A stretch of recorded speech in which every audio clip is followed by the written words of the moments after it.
6 palavras ditas em voz baixa pararam um dos mais temidos chefes da máfia de Boston no seu lugar. Uma viúva em dificuldades gastou os seus últimos 48 euros para comprar ao seu pequeno filho um único bife de aniversário, fingindo que já tinha comido. Ela nunca pediu dinheiro.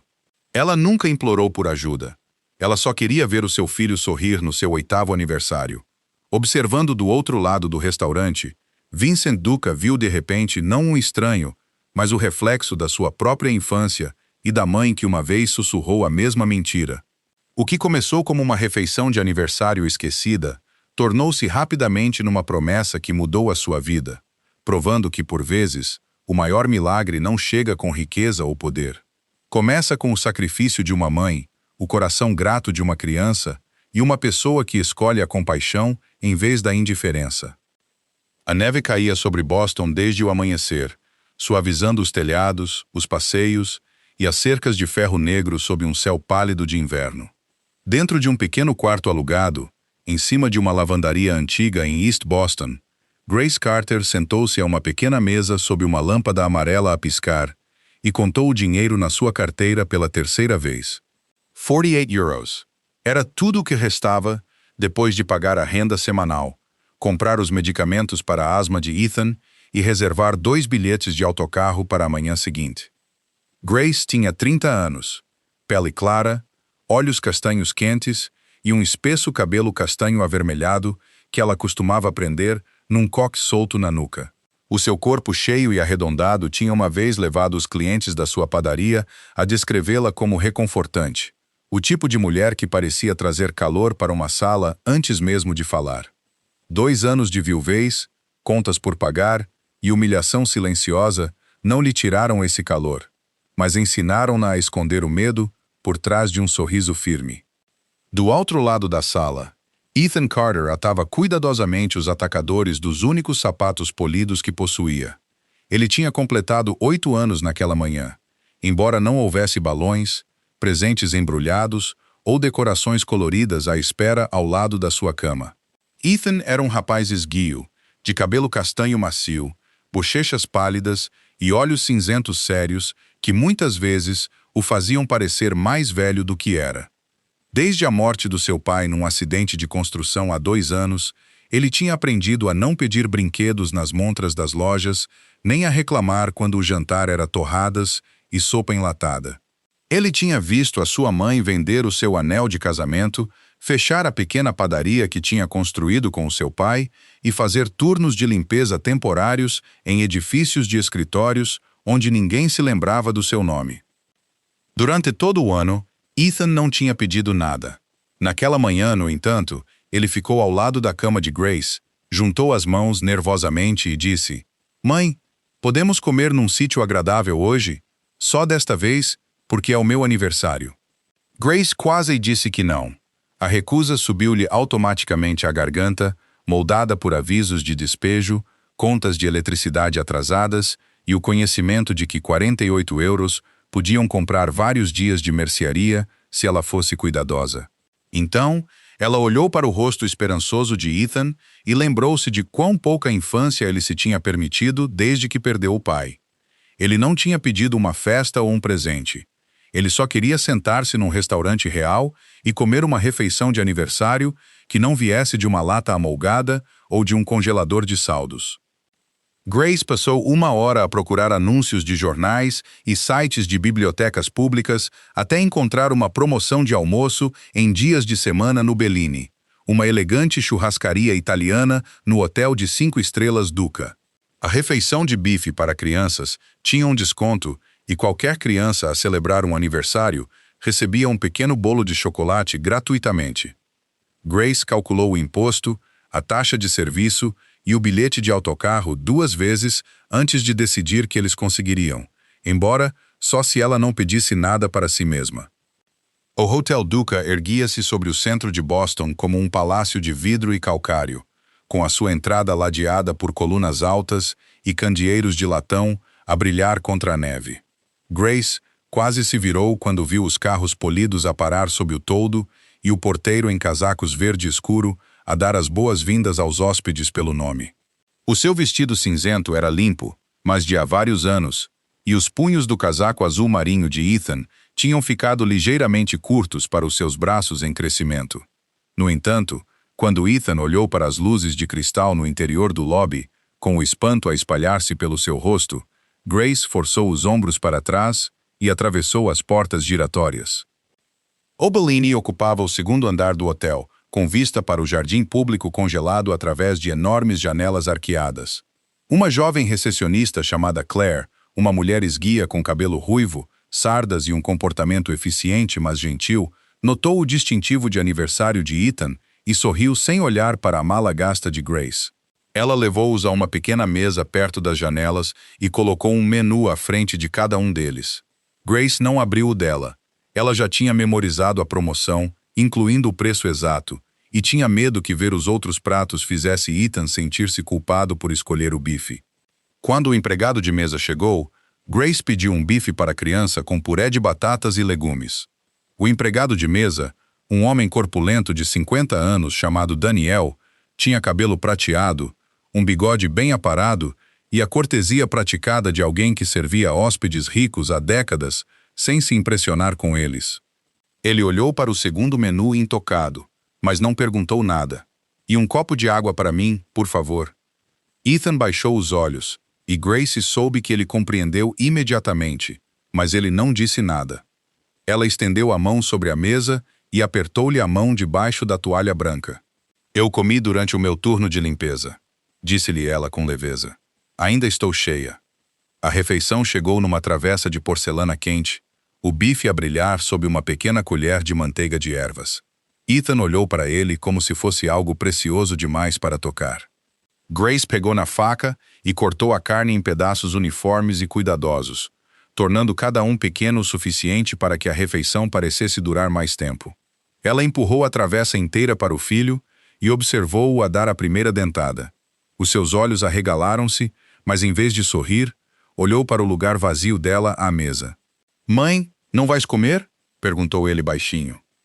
Grace levantou o seu copo de água e sorriu com a mesma expressão tranquilizadora que tinha usado em corredores de hospital, arranjos fúnebres, avisos de despejo e noites em que ficava acordada a perguntar-se quanto tempo a coragem podia sobreviver sem dinheiro.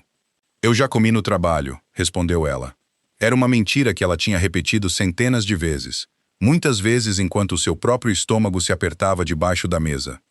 Numa mesa privada perto do fim do restaurante, Vincent Duca ouvia um investidor do hotel a explicar projeções para uma nova propriedade à beira-mar. Vincent tinha 42 anos, era alto e fisicamente forte, com ombros largos que esticavam ligeiramente o seu fato carvão.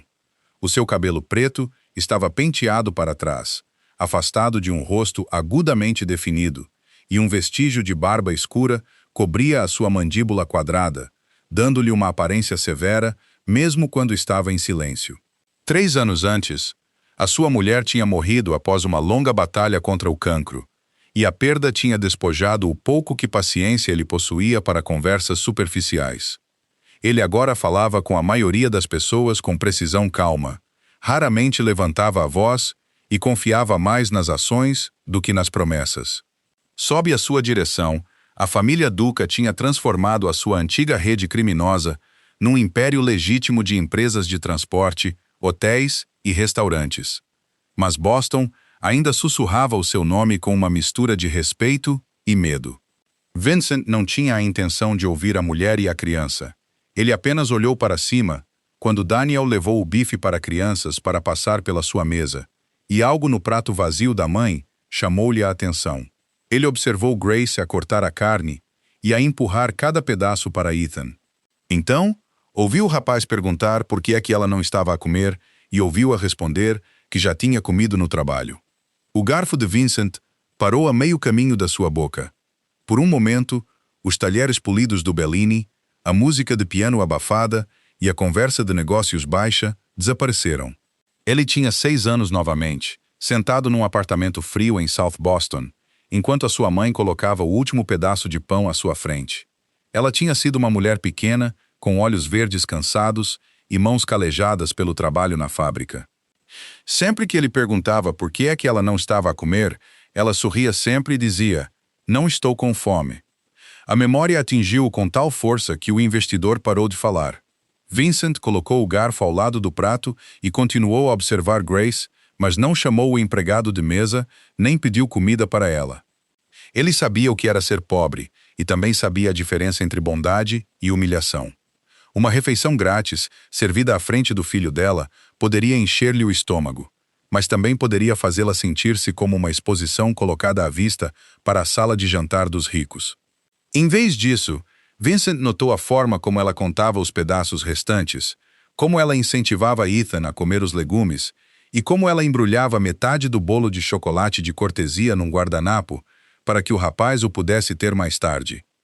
Ela tratava cada migalha como se tivesse valor. Isso, mais do que a sua fome, levou Vincent a tomar uma decisão. Grace pagou a conta com os dedos a tremer e verificou o recibo 2 vezes antes de deixar uma gorjeta modesta que realmente não podia pagar. Ela e Ethan tinham quase chegado à entrada do restaurante quando Vincent se aproximou deles. Grace reconheceu-o imediatamente das fotografias de jornal e dos folhetos do hotel, embora pessoalmente ele parecesse mais intimidante do que qualquer imagem pudesse captar. Ethan aproximou-se dela, mas Vincent parou a vários metros de distância, deixando-lhes espaço. Ela não ofereceu dinheiro, não se ofereceu para pagar a conta, nem mencionou que a tinha visto a não comer nada. Em vez disso, olhou diretamente para Grace e disse: "Uma das cozinhas dos meus funcionários precisa de uma gerente." Grace ficou a olhar para ele, certa de que tinha entendido mal. Vincent explicou que a posição envolvia supervisionar o inventário, controlar o desperdício, organizar as refeições dos funcionários e garantir que a comida fosse usada corretamente em vez de ser descartada. O primeiro instinto de Grace foi a suspeita, porque a vida lhe tinha ensinado que a generosidade de estranhos poderosos muitas vezes tinha um preço oculto. "É um emprego a sério?" perguntou ela. A sua voz permaneceu firme, mas a sua mão apertou-se à volta da de Ethan. Vincent não pareceu ofendido com a pergunta. Ele simplesmente acenou com a cabeça e disse: "Eu não ofereço trabalho imaginário. Contrato pessoas que entendem o valor de cada euro e de cada prato de comida." Grace olhou para Ethan, depois de volta para o homem em pé à sua frente. Ela pensou na padaria que tinha perdido, nas escalas de cozinha que tinha gerido e nas noites em que esticaram uma refeição para 2 sem deixar o filho notar. Pela primeira vez em meses, algo desconhecido moveu-se sob o cansaço no seu peito. Ainda não era alívio e não era confiança, mas estava perto o suficiente da esperança para ter medo de respirar demasiado fundo. "Quando é que começo?" perguntou ela. A expressão de Vincent permaneceu composta, embora algo nos seus olhos se tenha suavizado. "Amanhã de manhã", respondeu ele. Grace acenou com a cabeça uma vez, ainda a segurar a mão de Ethan, e aceitou a primeira oportunidade honesta que a encontrou desde a morte do seu marido. Grace chegou ao Hotel Duca antes do nascer do sol na manhã seguinte, quando Boston ainda estava envolta na escuridão invernal azul e os passeios brilhavam sob uma fina crosta de gelo. Ela usava o mesmo vestido de lã cinzento do jantar de aniversário de Ethan, embora o tivesse passado cuidadosamente, e prendido o seu cabelo castanho num coque arrumado. Na sua mala, levava um pequeno caderno, 2 lápis afiados e os papéis de emprego que o assistente de Vincent lhe tinha entregue em menos de 12 horas. Ethan observou a partir do topo da escada estreita, ainda a meio a dormir e embrulhado num velho cobertor, mas a sorrir com um orgulho que apertou a garganta de Grace.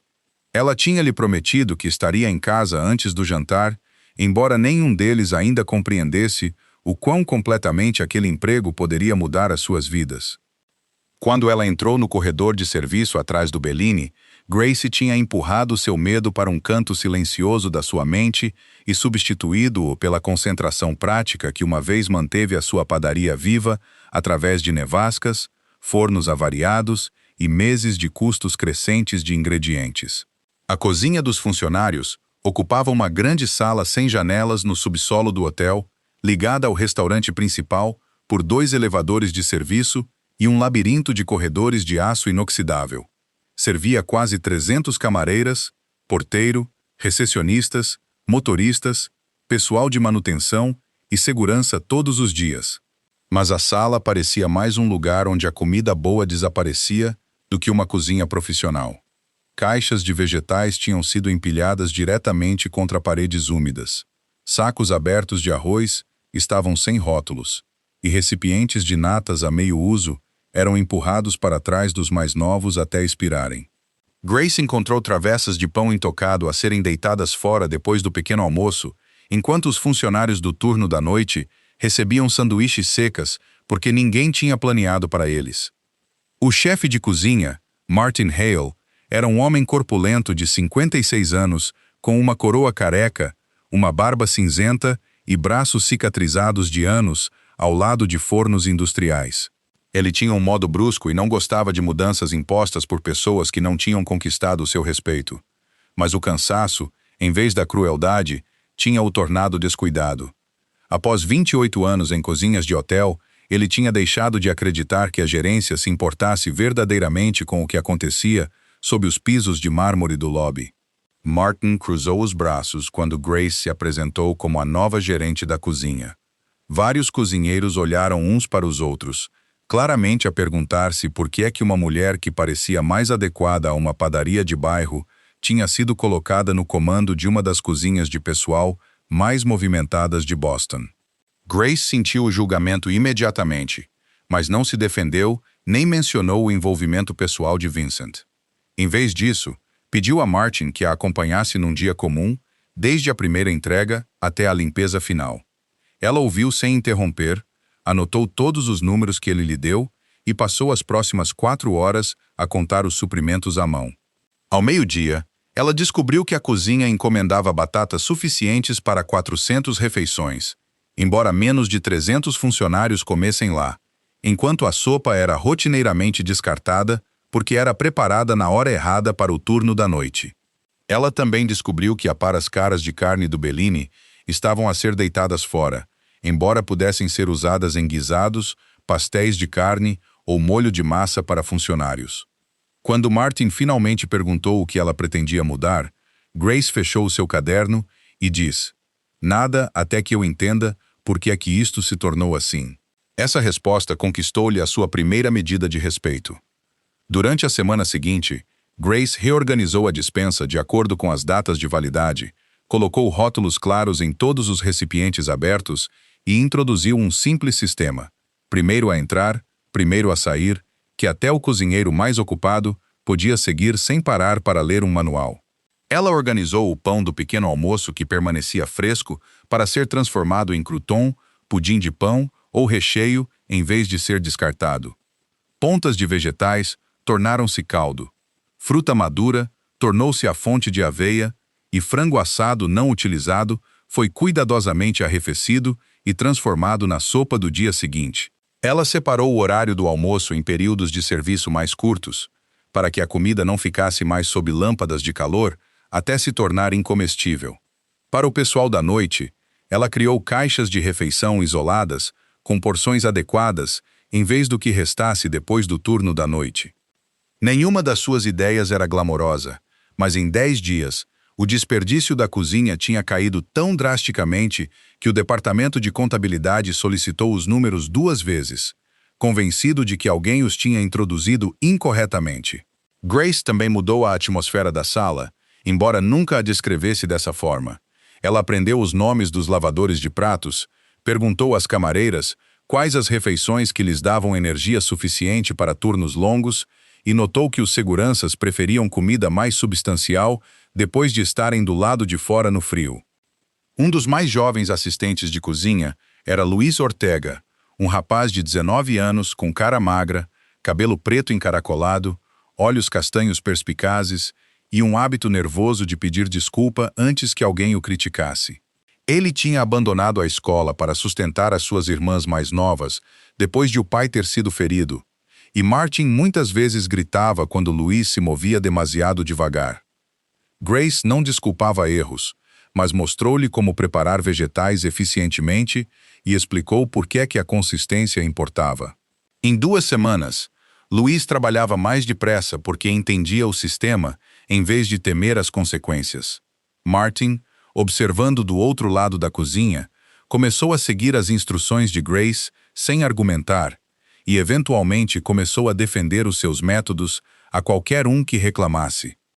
Vincent recebeu o primeiro relatório mensal no seu escritório, no último andar do hotel.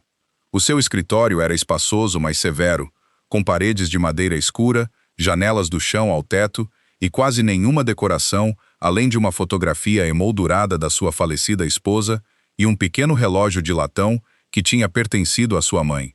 O relatório mostrava uma redução de 31% no desperdício de alimentos, custos de fornecimento mais baixos e menos reclamações de funcionários. Vincent leu todas as páginas. Depois desceu para a cozinha dos funcionários, sem anunciar a sua visita.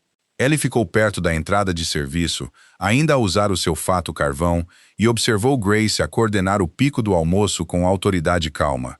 Ela verificou temperaturas, corrigiu um recipiente mal rotulado e ajudou Luiz a carregar um pote pesado quando ele quase o deixou cair. Ninguém ficou em silêncio quando ela entrou numa sala, como faziam à volta de Vincent.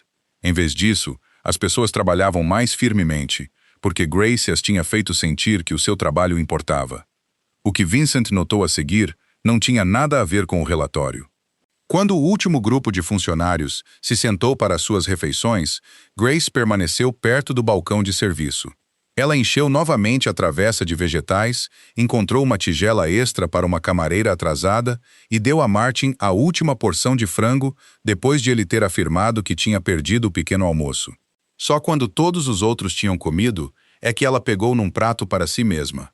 Nessa altura, o frango tinha desaparecido, a sopa tinha sido raspada quase vazia e só restava uma pequena porção de batatas. Grace adicionou uma colher ao seu prato, serviu-se de água e sentou-se à mesa do canto.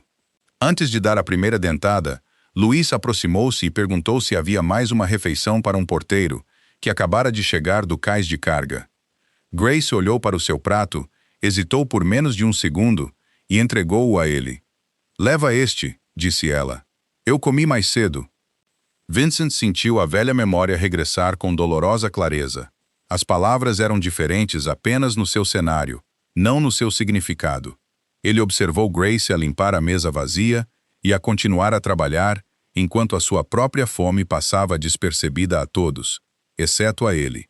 Durante os dias seguintes, ele observou o mesmo padrão repetidamente. Grace servia-se sempre por último, e se uma refeição ficasse curta, ela entregava a sua porção antes que alguém pudesse objetar. Por vezes alegava que tinha comido durante a preparação. Outras vezes, dizia que não estava com fome ou que comeria mais tarde. As mentiras eram gentis, automáticas e tão familiares que Vincent suspeitava que ela já nem as reconhecia como mentiras. Tornaram-se um reflexo de sobrevivência, nascido de anos a decidir que a necessidade de outra pessoa importava mais do que a sua própria. Ele não a confrontou. Vincent compreendeu que a caridade direta faria Grace ficar defensiva e poderia até afastá-la. Em vez disso, convocou Martin ao seu escritório numa tarde e fechou a porta. Martin ficou rigidamente em frente da secretária, esperando críticas, apesar dos números melhorados da cozinha.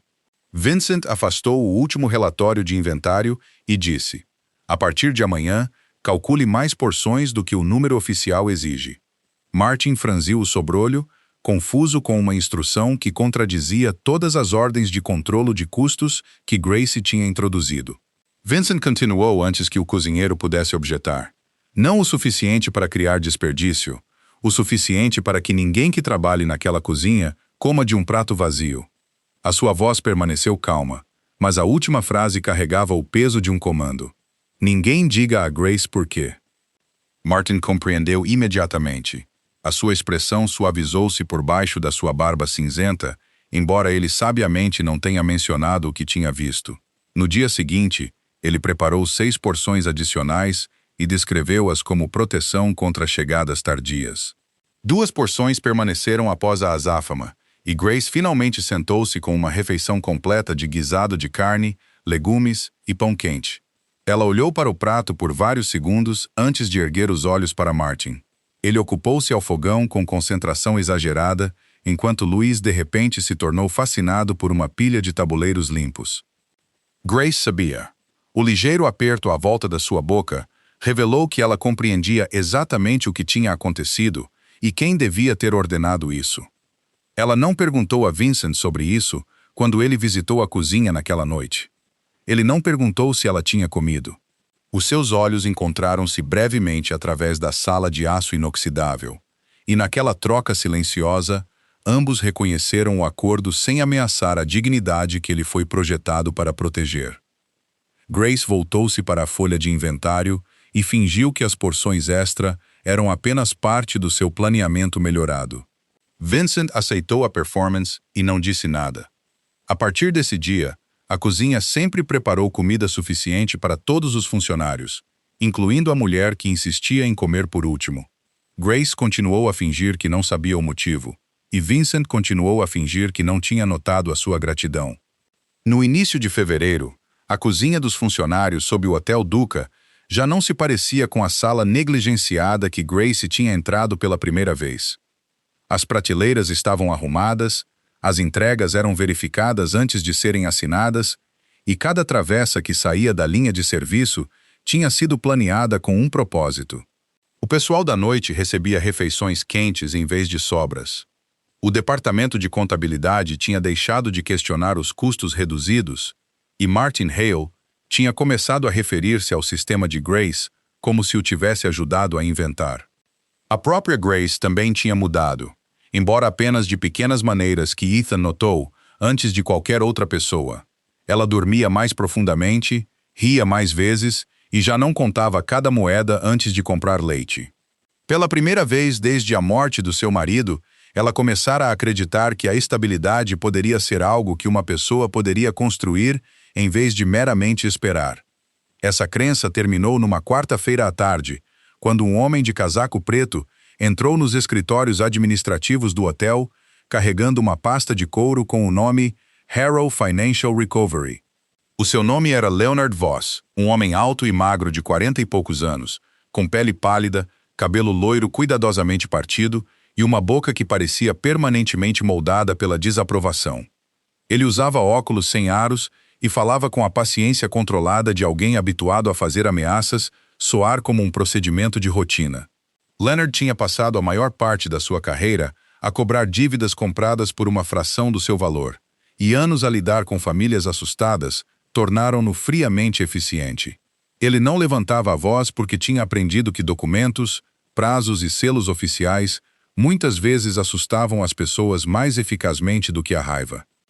Na recessão, ele pediu o departamento jurídico e apresentou uma exigência relativa a uma funcionária chamada Grace Carter. A notificação chegou a Grace menos de uma hora depois.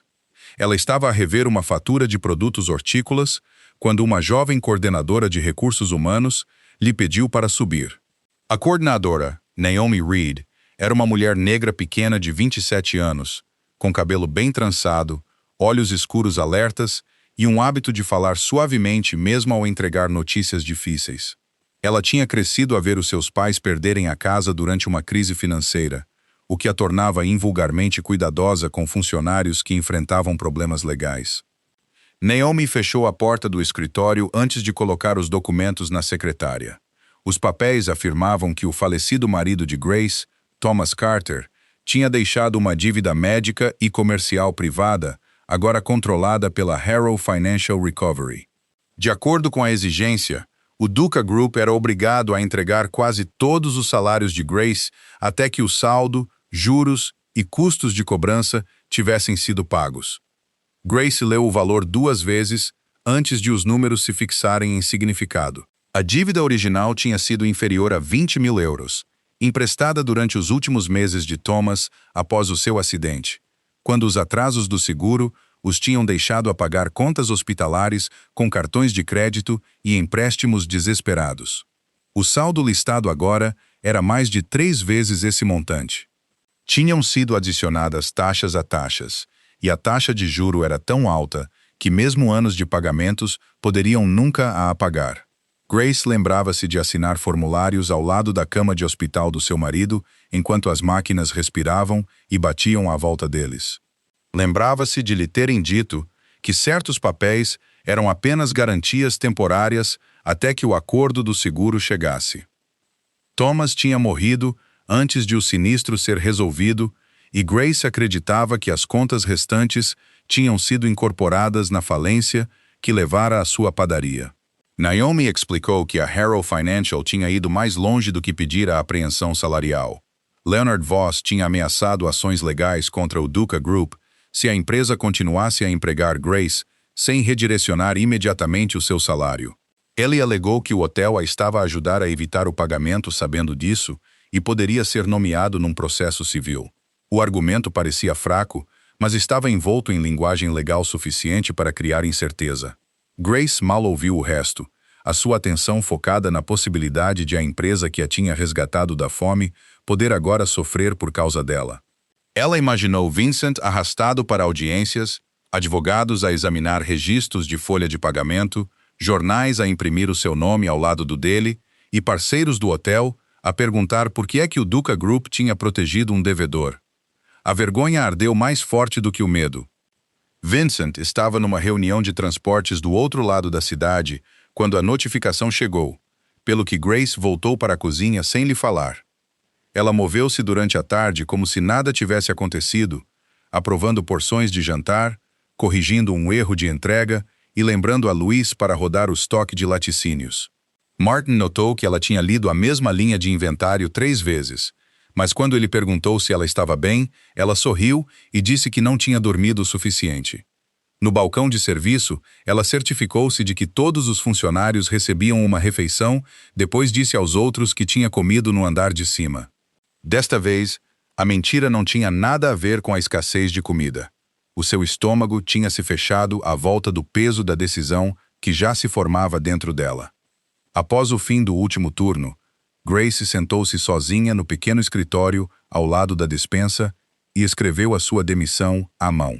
Ela agradeceu ao Duca Group pela oportunidade e declarou que circunstâncias pessoais exigiam a sua partida imediata. Ela não mencionou a Harrow Financial ou a ameaça de litígio. Ela acreditava que se desaparecesse rápido o suficiente, Leonard Voss perderia a razão para envolver a empresa. A ideia de deixar Martin, Louise e a cozinha que ela tinha reconstruído doeu mais do que ela esperava, mas a ideia de os colocar em perigo doeu mais. Grace dobrou a carta, colocou-a sob o nome de Vincent e levou-a na sua mala até casa. Naquela noite, o quarto em cima da lavandaria pareceu mais pequeno do que tinha estado nos últimos meses. Grace esperou até Ethan adormecer antes de tirar uma mala velha de debaixo da cama. Ela dobrou primeiro as suas roupas, escolhendo apenas o que podiam carregar, depois arrumou o seu vestido de trabalho e o caderno cheio de escalas de cozinha. Ela não sabia para onde iriam. Uma viúva que ela conheceu uma vez tinha mencionado um quarto barato em Worcester, e Grace pensou que poderia encontrar trabalho de limpeza lá antes que a Harrow Financial a encontrasse novamente.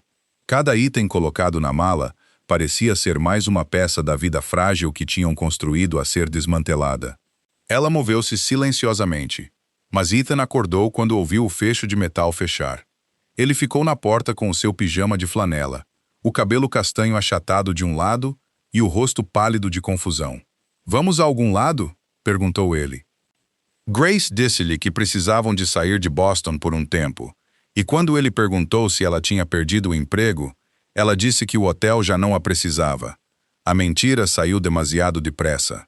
Ethan olhou para a mala, depois para o uniforme do Duca dobrado na cadeira.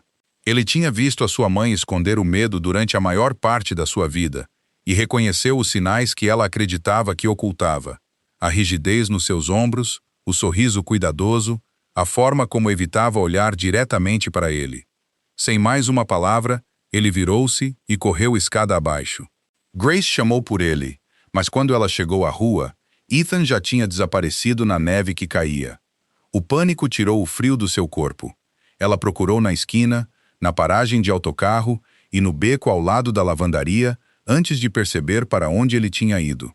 O Hotel Duca ficava a quase 1,5 km de distância, e Ethan conhecia o caminho porque eles tinham viajado juntos todas as manhãs durante a primeira semana de Grace.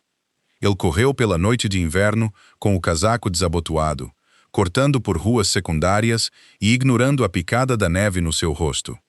Quando chegou à entrada do hotel, os seus pulmões ardiam e os seus sapatos estavam encharcados. Os seguranças noturnos reconheceram-no e contactaram Vincent, que tinha regressado da sua reunião menos de 20 minutos antes. Vincent desceu do seu escritório, esperando uma emergência envolvendo Grace. Ele encontrou Ethan parado no lobby sob o enorme lustre, a respirar ofegante e a agarrar a borda do seu casaco. O rapaz parecia mais pequeno naquele vasto espaço de mármore do que tinha estado à mesa do restaurante, mas havia determinação nos seus olhos cinzentos. Vincent dispensou os seguranças com um olhar e agachou-se para ficarem quase ao mesmo nível. "Onde está a tua mãe?" perguntou ele. Ethan lutou para recuperar o fôlego antes de lhe contar sobre a mala e a decisão súbita de partir. A expressão de Vincent endureceu, embora a sua voz permanecesse controlada. "Ela disse-te por quê?" Ethan abanou a cabeça. Depois olhou para os elevadores como se tivesse medo que Grace chegasse antes que ele terminasse. Por vários segundos, ele não disse nada. Ele tinha protegido o orgulho da sua mãe instintivamente, mesmo quando era demasiado novo para entender a palavra. Naquela noite, no entanto, o medo superou a lealdade aos segredos dela. "Eu sei que a minha mãe mente sempre", disse ele. Os olhos de Vincent estreitaram-se ligeiramente, mas ele não interrompeu. Ethan engoliu em seco e continuou. "Ela mente quando não há comida suficiente. Ela diz que já comeu antes, mas não comeu." O lobby parecia crescer silencioso à volta deles. A voz de Ethan tremia, mas ele forçou o resto a sair. "No meu aniversário. Ela disse que comeu no trabalho." Ele enxugou a bochecha molhada com as costas da manga, embora fosse impossível dizer se a umidade vinha da neve ou das lágrimas. "Ela não comeu nada. Eu sabia. Eu via olhar para o meu prato, e eu sabia, mas continuei a comer porque ela queria que eu comesse." O seu rosto apertou-se de culpa que nenhuma criança de 8 anos deveria ter carregado. Agora, ela está a ir embora porque pensa que está a magoar todos de novo. Vincent permaneceu imóvel. 30 anos antes, ele tinha acreditado na sua própria mãe quando ela disse que não estava com fome. Só mais tarde ele percebeu quantas refeições ela tinha cedido para que ele pudesse crescer. Ouvir Ethan confessar o mesmo conhecimento transformou a velha memória em algo mais agudo. Porque esta criança tinha reconhecido o sacrifício enquanto ele acontecia e tinha sido forçada a aceitá-lo. Vincent olhou para as portas de vidro, para além das quais a neve se movia pelas escuras ruas de Boston. A notificação de dívida, a demissão de Grace e a sua decisão de desaparecer ligaram-se na sua mente com fria precisão. Ele levantou-se lentamente, uma mão apertando-se ao seu lado. Pela primeira vez desde que Ethan tinha entrado no lobby, Vincent não tinha uma resposta imediata. Ele tinha construído um império, reconhecendo ameaças antes que outros homens as vissem. No entanto, Grace tinha se preparado para desaparecer sem lhe pedir ajuda. Ethan ficou diante dele, à espera, assustado mas esperançoso, enquanto Vincent ouvia duas vozes de 2 invernos diferentes, separados por 3 décadas. Uma pertencia a uma mãe cansada a dizer que não estava com fome. A outra pertencia a um rapaz a dizer que sempre soube. Vincent não disse nada, mas o silêncio à sua volta mudou. Já não era apenas choque. Era a quietude de um homem poderoso a decidir que alguém tinha cometido um erro grave. Vincent Duca não dormiu naquela noite. Após a confissão trêmula de Ethan no lobby do hotel, ele permaneceu em pé diante das janelas do chão ao teto do seu escritório, enquanto a neve caía silenciosamente sobre Boston. Abaixo dele, a cidade parecia pacífica, mas os seus pensamentos recusavam-se a assentar. Ele tinha passado anos a construir o Duca Group em uma das mais respeitadas empresas de transporte e hotelaria da Nova Inglaterra, substituindo o medo pela legitimidade e a violência por contratos. No entanto, uma criança assustada de 8 anos lembrou-lhe que as batalhas mais cruéis eram muitas vezes travadas com papelada em vez de armas. Em algum lugar da cidade, Grace Carter acreditava que a única maneira de proteger as pessoas que a tinham ajudado era desaparecer novamente. Vincent lembrou-se da carta de demissão que Ethan tinha confirmado inadvertidamente e compreendeu que se esperasse até de manhã, ela poderia já ter partido. Em vez de a perseguir pessoalmente, ele pegou no telefone e deu uma ordem diferente, uma que refletia o homem em que se tinha tornado, em vez do homem que Boston outrora temia. Antes do nascer do sol, a sala de conferências no andar executivo encheu-se do departamento jurídico do Duca Group. Vincent também convocou a advogada externa da empresa, Evelyn Brooks. Evelyn tinha 51 anos, era alta e esguia, com cabelo preto prateado cortado logo abaixo do maxilar e olhos azuis penetrantes que pareciam capazes de ler as intenções de uma pessoa antes de ela falar. Ela tinha ganho uma reputação nacional a desmantelar esquemas de fraude financeira após ter perdido os seus próprios pais para uma empresa de empréstimos predatórios décadas antes. Uma experiência que moldou tanto a sua ética de trabalho implacável quanto a sua completa intolerância pela exploração financeira. Calma, precisa e quase impossível de intimidar, ela ouviu sem interromper enquanto Vincent colocava os documentos da Harrow Financial Recovery na mesa de carvalho polido. Quando ele terminou, ele falou apenas uma frase: "Diga-me se esta dívida é real." Evelyn abriu a pasta, ajustou os óculos e respondeu calmamente: "Se alguém espera que nos rendamos sem fazer perguntas, essa é geralmente a primeira pergunta que devemos fazer." Durante os próximos 3 dias, Evelyn e a sua equipa trabalharam com uma determinação que surpreendeu até os executivos seniores do Duca Group. Cada contrato foi rastreado até a sua origem, cada registro de transferência examinado e cada assinatura comparada com documentos hospitalares arquivados. Eles solicitaram registros bancários, reviram processos de falência, intimaram históricos de transações eletrônicas e entrevistaram a companhia de seguros que originalmente tratou do sinistro do acidente de Thomas Carter. Grace não sabia que nada disto estava a acontecer. Ela permaneceu em casa após apresentar a sua demissão, convencida de que Vincent a tinha aceitado e seguido em frente com os negócios de gerir o seu império. Ethan ficou ao lado dela, tentando tranquilizar a sua mãe, enquanto secretamente esperava que o homem poderoso em quem tinha confiado não os deixasse simplesmente desaparecer. Enquanto isso, dentro de salas de conferências, cheias de arquivos legais e ecrãs de computador luminosos, a história escondida por baixo da papelada começou lentamente a revelar-se. A primeira descoberta veio da cadeia de propriedade. A Harrow Financial Recovery nunca tinha adquirido legalmente a dívida de Thomas Carter. Evelyn descobriu que a empresa de crédito original tinha transferido milhares de contas através de uma venda em bloco concluída antes de várias notificações de falência obrigatórias terem sido apresentadas. De acordo com os regulamentos federais, Grace deveria ter recebido um aviso formal antes de quaisquer direitos de cobrança mudarem de mãos. Ela nunca recebeu. A segunda descoberta provou ser ainda mais prejudicial. A taxa de juro aplicada após a morte de Thomas excedia o máximo legal permitido pela Lei de Proteção ao Consumidor de Massachusetts. Taxas tinham sido compostas sobre penalidades, depois usadas para calcular penalidades adicionais, criando um saldo que nenhum tribunal legítimo jamais deveria ter aprovado. "Isto não é um empréstimo agressivo", disse Evelyn a Vincent durante uma das suas reuniões. "Isto é extorsão matemática disfarçada de contabilidade." Quanto mais a investigação continuava, mais escura se tornava a evidência.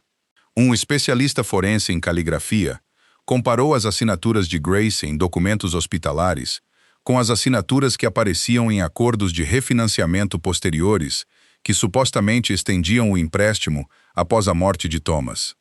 As diferenças eram inconfundíveis. Certas letras inclinavam-se em ângulos impossíveis. Marcas de pressão indicavam rastreio digital em vez de caligrafia natural. E uma assinatura continha até uma inicial do meio que Grace nunca tinha usado em nenhum documento legal. Metadados eletrônicos revelaram que vários contratos tinham sido gerados meses após as datas impressas no topo das páginas.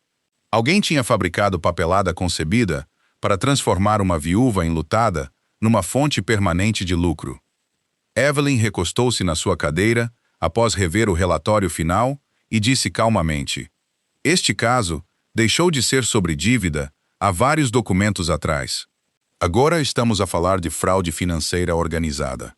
A expressão de Vincent nunca mudou à medida que as evidências se acumulavam, mas aqueles que o conheciam entendiam que o silêncio muitas vezes escondia emoções mais fortes do que a raiva. Ele autorizou a equipa jurídica a apresentar moções imediatas, contestando todas as exigências de cobrança, ao mesmo tempo que encaminhava as descobertas forenses para investigadores financeiros federais e para o gabinete do Procurador-Geral de Massachusetts. A Harrow Financial Recovery esperava que o Duca Group entregasse os salários de um funcionário sem resistência. Em vez disso, eles viram-se a responder a intimações, a produzir comunicações internas e a explicar por que é que documentos alterados tinham sido apresentados como provas legais autênticas. Leonard Voss, cuja confiança polida parecia inabalável apenas dias antes, recusou subitamente entrevistas e instruiu os seus advogados a lidar com todas as perguntas. Em outra semana, investigadores executaram mandados de busca nas sedes da Harrow Financial, removendo computadores, livros de contabilidade financeira e milhares de arquivos de clientes para exame. A ação civil contra Grace colapsou quase imediatamente. Assim que o tribunal revisou as provas forenses e a cessão ilegal da dívida, o juiz rejeitou todas as reivindicações de cobrança relacionadas com a conta em disputa. Audiências adicionais foram agendadas não contra Grace, mas contra a própria Harrow Financial. Investigadores federais anunciaram uma investigação criminal sobre alegações de transferências de dívidas fraudulentas, documentação forjada e práticas de empréstimo ilegais que afetaram inúmeras famílias em Massachusetts. Notícias que nunca tinham ouvido falar do nome de Grace Carter subitamente relataram sobre uma empresa financeira acusada de explorar viúvas, trabalhadores feridos e pequenos empresários falidos. Grace assistiu a um desses relatórios na pequena televisão do seu apartamento e lutou para entender o que estava a ver. Ela tinha passado 2 anos acreditando que a dívida representava o seu próprio fracasso.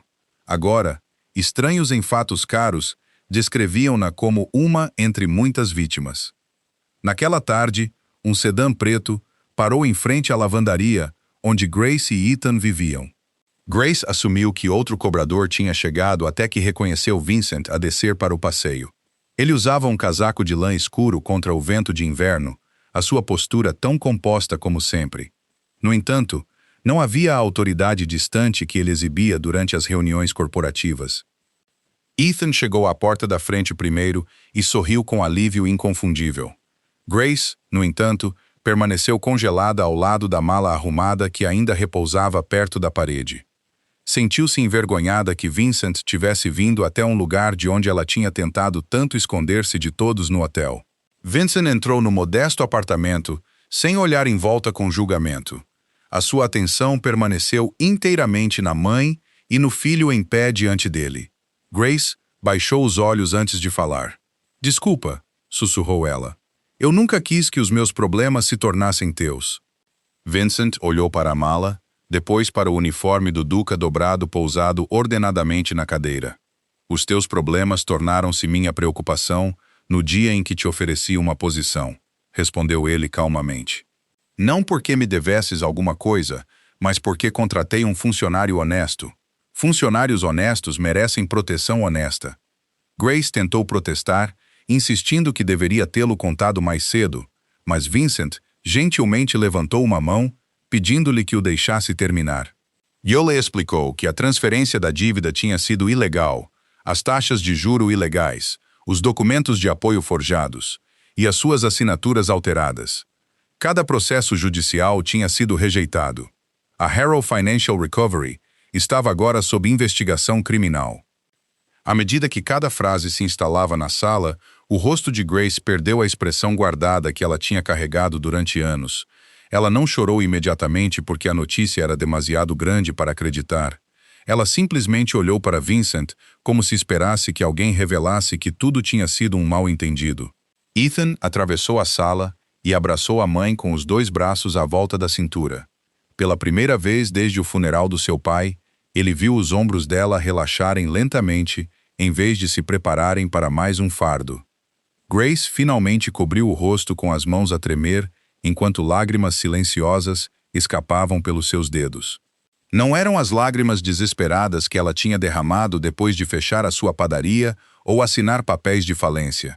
Estas vieram da súbita ausência de medo que tinha ocupado todos os cantos da sua vida durante tanto tempo que ela se tinha esquecido do quão leve a esperança podia ser. Vincent permaneceu onde estava, permitindo-lhe dignidade mesmo no alívio. Ele não tinha vindo para resgatar uma mulher indefesa. Tinha vindo para devolver algo que nunca deveria ter sido roubado dela em primeiro lugar. Quando Grace finalmente baixou as mãos, Vincent aproximou-se até ficar diante de ambos, mãe e filho. Ethan instintivamente pegou na mão da mãe, e Grace apertou-a com força. A neve continuou a cair lá fora da janela do apartamento, mas dentro da pequena sala, o futuro já não parecia preso por contas por pagar ou contratos fraudulentos. Vincent olhou primeiro para Ethan, depois para Grace, a sua voz calma e inconfundivelmente sincera.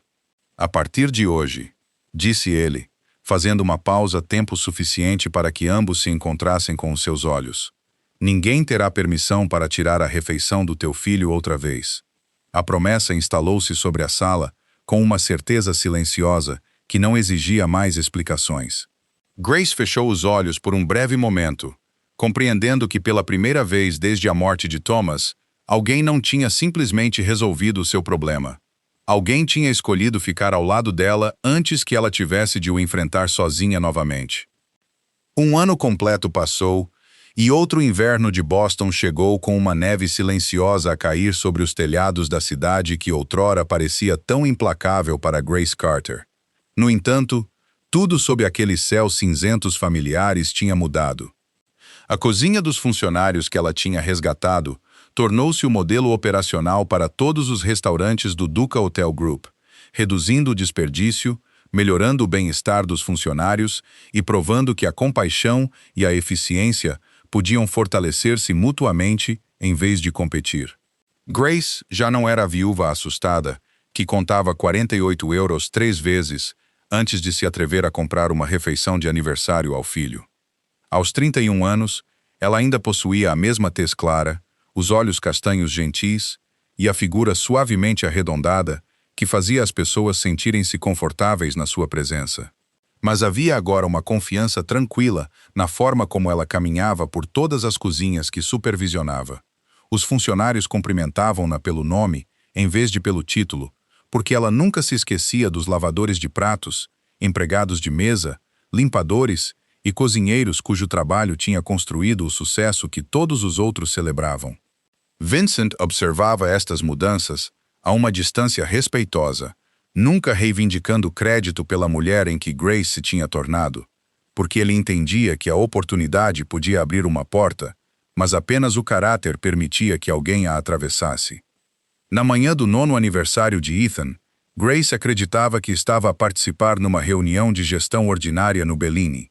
Ethan, agora mais alto e com a mesma maturidade tranquila que sempre viveu atrás dos seus olhos cinzentos, tinha sido apenas informado de que podia acompanhar a mãe depois da escola, porque os chefes do hotel queriam que ele provasse uma nova sobremesa para crianças. O seu sorriso carregava nenhuma da hesitação que o tinha sombreado um ano antes.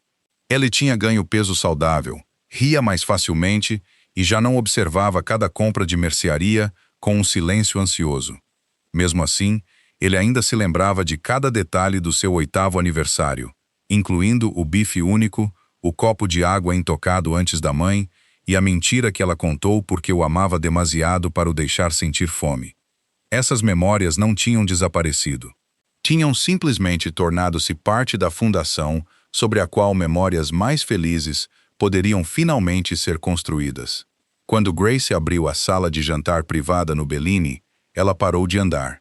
A sala elegante com vista para o Boston Common tinha sido transformada com calor discreto em vez de luxo extravagante.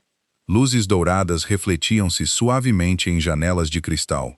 Lírios brancos frescos decoravam as mesas e dezenas de fotografias capturaram momentos do primeiro ano de Ethan no hotel, incluindo fotos dele a ajudar a decorar biscoitos de Natal com os chefes pasteleiros, a rir ao lado de Martin e Louise na cozinha dos funcionários e a usar orgulhosamente um pequeno avental de chefe muito grande para o seu pequeno corpo. No centro da sala estava uma longa mesa de jantar diferente de tudo o que Ethan alguma vez tinha imaginado. Em vez de uma única refeição para crianças, todos os pratos favoritos que ele tinha mencionado ao longo do ano tinham sido preparados.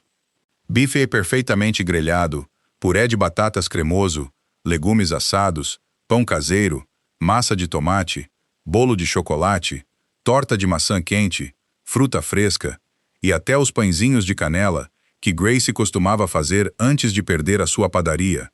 O aroma por si só encheu a sala com um calor quase impossível de descrever. Os funcionários entraram gradualmente de todos os departamentos do hotel. Martin Hale parecia mais saudável do que um ano antes. A sua outrora permanente carranca, substituída por um sorriso de avô que aparecia sempre que Ethan o cumprimentava. Luis Ortega, agora um cozinheiro júnior confiante após concluir formação culinária patrocinada pelo hotel, trouxe orgulhosamente o bolo de aniversário para a sala.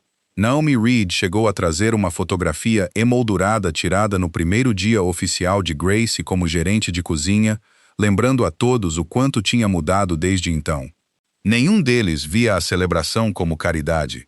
Eles celebravam porque Grace tinha transformado o seu local de trabalho numa comunidade onde as pessoas cuidavam umas das outras, com a mesma consistência silenciosa que ela tinha mostrado apenas ao seu filho.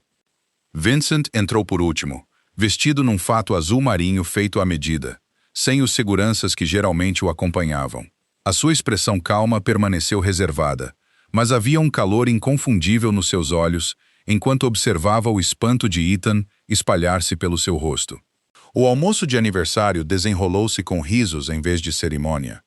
Ethan provou ansiosamente quase todos os pratos da mesa, sorrindo tantas vezes que Grace se viu a estudá-lo em descrença, perguntando-se como o rapaz cauteloso do inverno anterior se tinha tornado nesta criança alegre.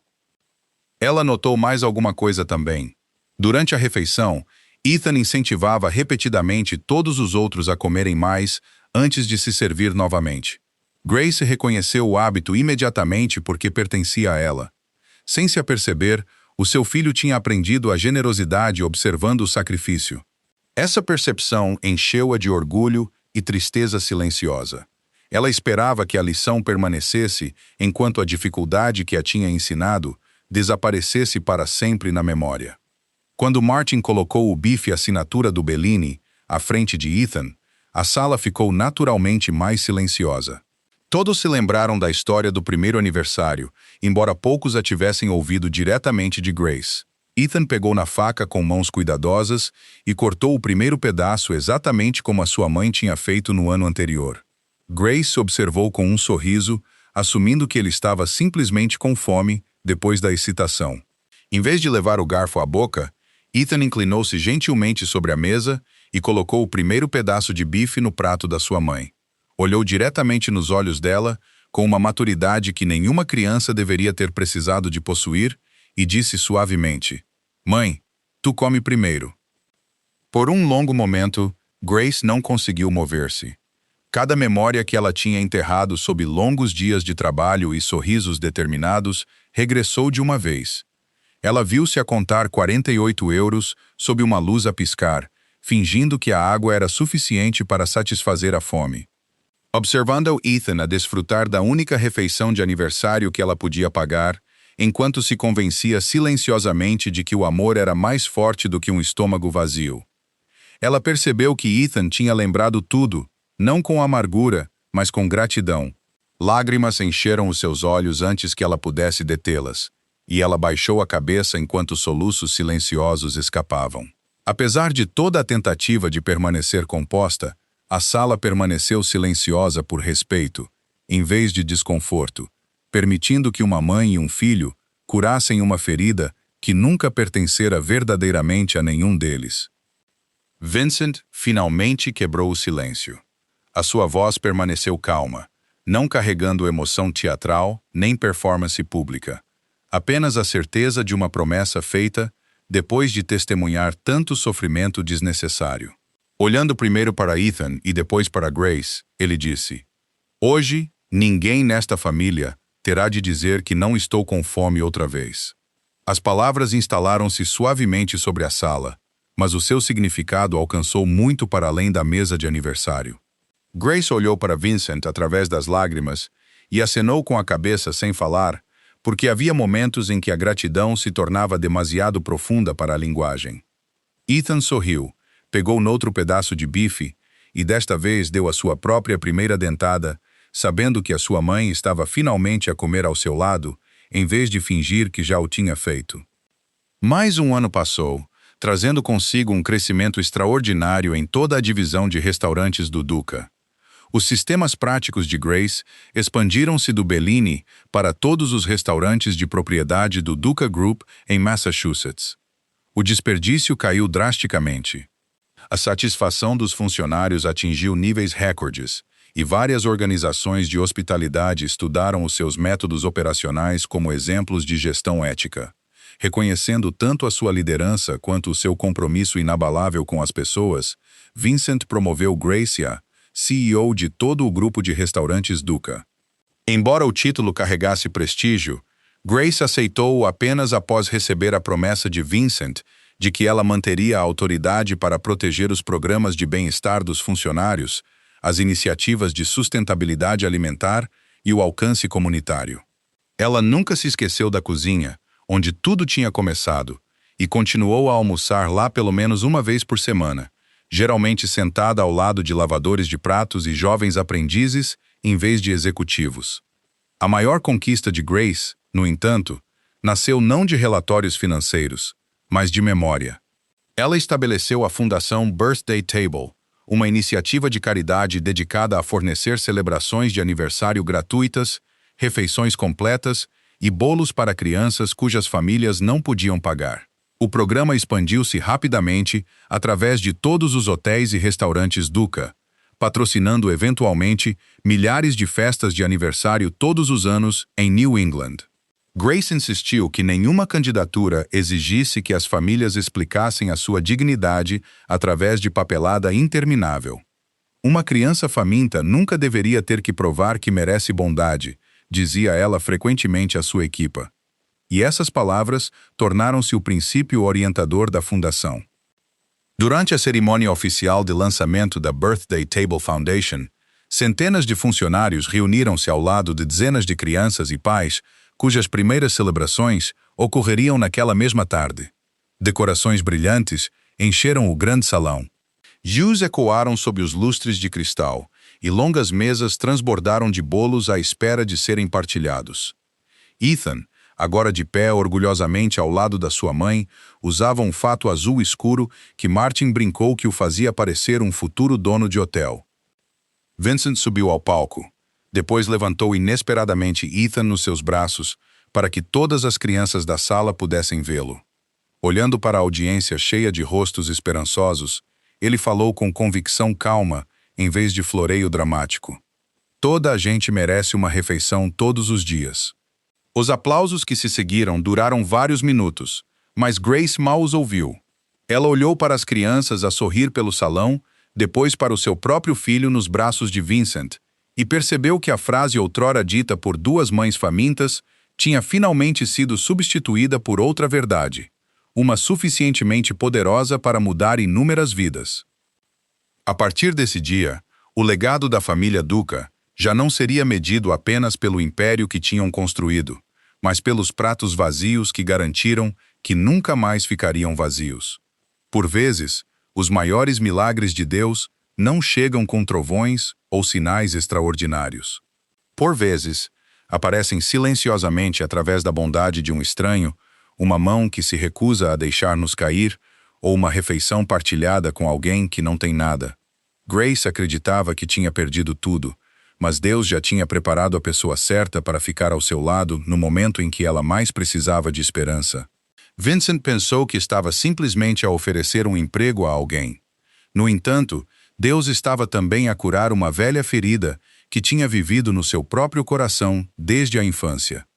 Talvez alguém a ver este vídeo esteja a carregar um fardo em silêncio, fingindo estar bem enquanto sacrifica tudo pelas pessoas que ama.